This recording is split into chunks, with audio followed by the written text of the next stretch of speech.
Hai, Assalamualaikum dan salam sejahtera kepada semua. So, hari ini cikgu masih lagi dalam bab 7 iaitu koordinat. Dan hari ini kita akan belajar untuk menentukan titik tengah menggunakan rumus. Okey, sebelum tu kau kena tahu dulu lah apa itu titik tengah. Kita imbas kembali apa yang kita dah belajar.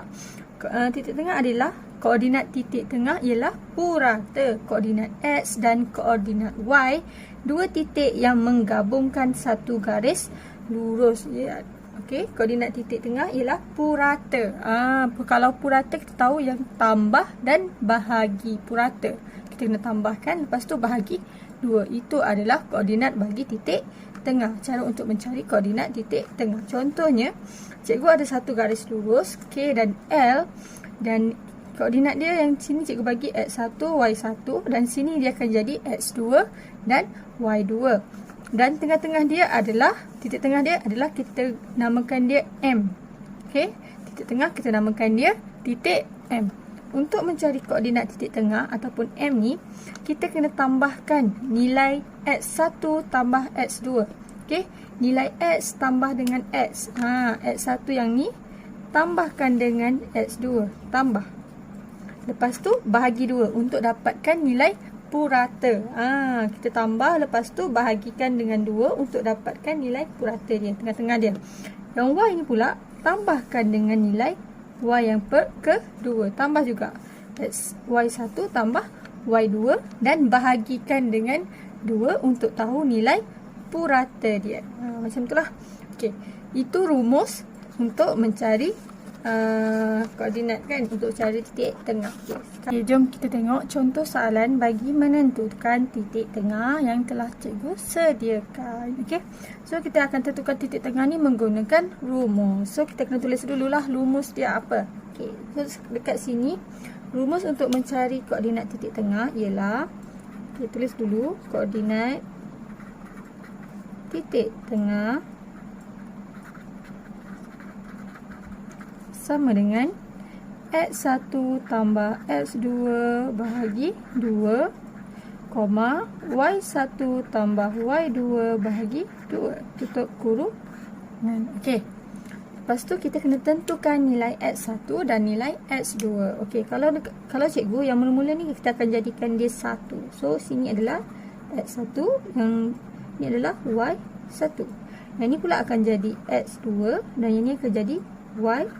Okey, so dah dapat nilai X1, X2, Y2, X2 dan Y2. Boleh terus masukkan nilai. So X1 kita adalah 1. So 1 tambah X2 kita adalah 1 juga.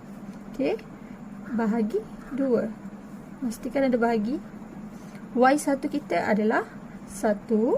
X1 1, X2 7. Yang ni X2 Cikgu dah silap dah. Okey, so Y1 kita adalah 1 tambah Y2 adalah 9 bahagi 2, tutup kurungan. So dekat sini 1 tambah 7, 8 bahagi 2. 1 tambah 9, 10 bahagi 2.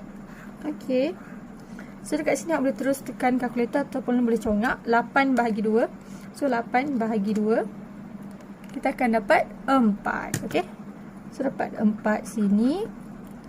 10 bagi 2 kita akan dapat 5. Cikgu congak je ni. So jawapan dia, titik tengah kita adalah 4, 5. Okey, koordinat titik tengah adalah 4, 5. Okey, kita tengok pula kalau soalan tu dia ada negatif. Nilai titik tu X atau Y tu ada negatif. Kalau yang ni tengok ni ada negatif 2. Yang ni ada negatif 4. So tak apa, sama je sebenarnya. Cuma awak perlu letak simbol negatif sahaja.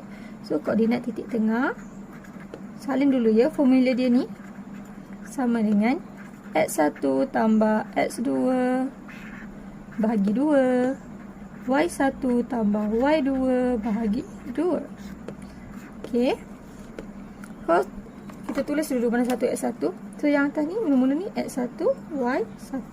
Yang ni pula akan jadi X2, Y2. Macam tu. And then teruskanlah.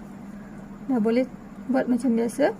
So X1 kita adalah 0, tulis dia 0 tambah X2 kita adalah negatif 4. Okey, tambah negatif 4. Pastikan ada kurungan sebab nilai negatif. Tambah jumpa negatif ni kan. Bahagi 2, Y1.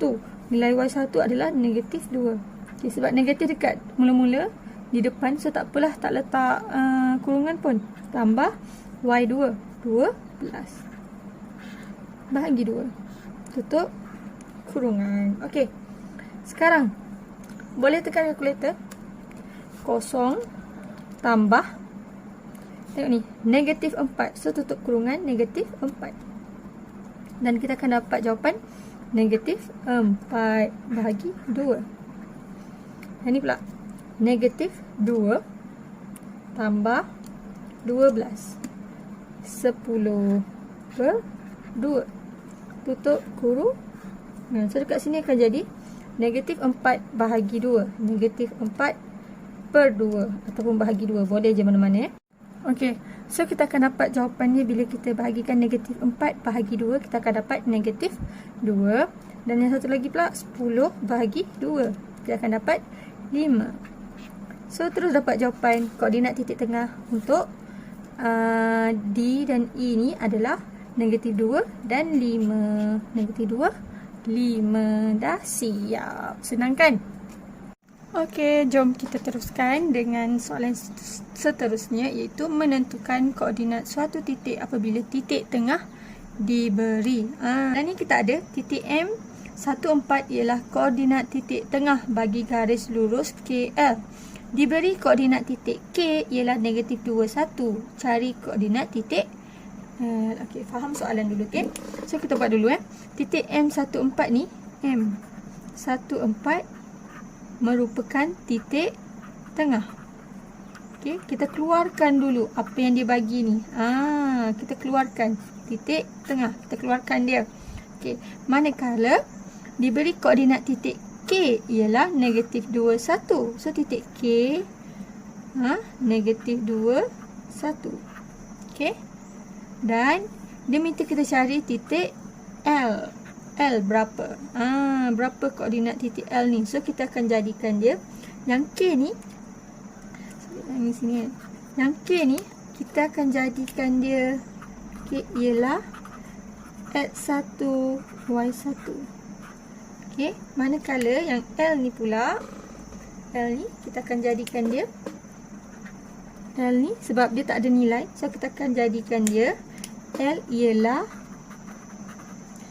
X2 Y2. Kita buat contoh. Okey. Kita jadikan dia X2 dan Y2 sebab kita tak tahu nilai dia. So kita gantikan dia sebagai X2 dan Y2. Okey, jom kita buat.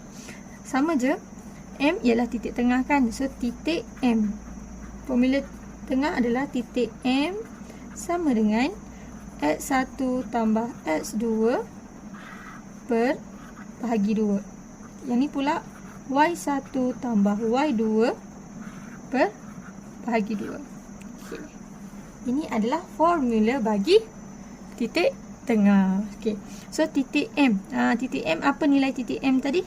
Kita ada titik M ialah 1, 4. So masukkan nilai je. Letak je 1, 4. Tutup kurungan. Sama dengan X1 tambah X2. Mana nilai X1? Nilai X1 kita adalah X1 adalah negatif 2. Yang ni nilai X1. So negatif 2 tambah X2 ada tak nilai? Tak ada. So letak je X2 per 2 koma Y1. Nilai Y1 kita adalah 1. Macam ni. Dia X1 sini, Y1 pula sini. Okay. So Y1 kita adalah 1 tambah Y2. Ada tak nilai Y2? Tak ada. L ni tak ada nilai. So letak je Y2 bahagi 2. Okey. Dah sampai sini. Macam nak buat apa ni? Bila dah sampai sini, kita akan bandingkan nilai X dengan X, Y dengan Y. Okey, sebenarnya yang X ni, nilai X yang ni dia sama dengan ni, nilai 1. Okey, manakala yang ni pula dia sama dengan nilai Y ni. So kita bandingkan dua nilai ni lah. Cara nak tulis dia adalah ambil balik 1, kita ambil yang X dulu. Ni nilai X tau. So, ambil dulu 1 sama dengan, okay, ni apa? Negatif 2 tambah X2 per 2. Kita ambil contoh. Dan sebelah dia pula, cikgu buat koma. 4 sama dengan 1 tambah Y2 per 2. Ini cara dia. Okay, kita bandingkan 1 per 1. Okay, kita buat yang X dulu. Okay, bila macam ni, bila ada simbol bahagi kat bawah ni, per dekat bawah ni, kita tak nak. Kita nak hapuskan per dekat bawah ni. So, kita darab naikkan atas ni. 2 jadi darab dengan 1. Dapat berapa? 2 darab 1 sama dengan 2. So, nilai dekat bawah dah hilang. So, salin balik. Negatif 2 tambah X2. Negatif 2 tambah X2. Sekarang ni, okey, 2. Kita nak X2 sahaja ya. 2. Okey, tolak 2, bawa ke sebelah kiri. Negatif, bawa ke sebelah kiri. Dia akan jadi tambah. So, 2 tambah 2 sama dengan X2. Ataupun 2 tambah 2 sama dengan 4. So, 4 sama dengan X2. Ataupun kita boleh ubah. Cikgu apa ubah? Cikgu buat X2 sama dengan 4. Sama je atas bawah ni. So, dapatlah nilai X adalah 4. Dah dapat nilai X, kita teruskan dengan nilai Y pula. Okey. Untuk nilai Y pun sama. Yang bawah ni, kita darab naikkan dia. Kita tak nak ada per. So, kena darab lah. So, 4. 2 darab 4, kita akan dapat 8. Sama dengan 1 tambah Y2. Okey. So, 8. 1 bawa ke sebelah kiri. Ni tambah kan. 1 positif ni bawa sini akan jadi negatif. So, 8 tolak 1 sama dengan Y2. 8 tolak 1 sama dengan 7 sama dengan Y2. So, jawapan dia akan jadi nilai titik K. Dia nak cari koordinat titik L. So, koordinat titik L, maka koordinat titik L ialah, kita ambil X dulu baca koordinat X dulu baru Y tau. So, ialah 4, 7. Dah siap. So, 4, 7 dah siap. Okay. So, itulah cara dia untuk menentukan salah satu titik apabila titik tengah diberi. Okey, cikgu harap semua boleh jawab dan boleh selesaikan latihan dalam buku Galus. Bye.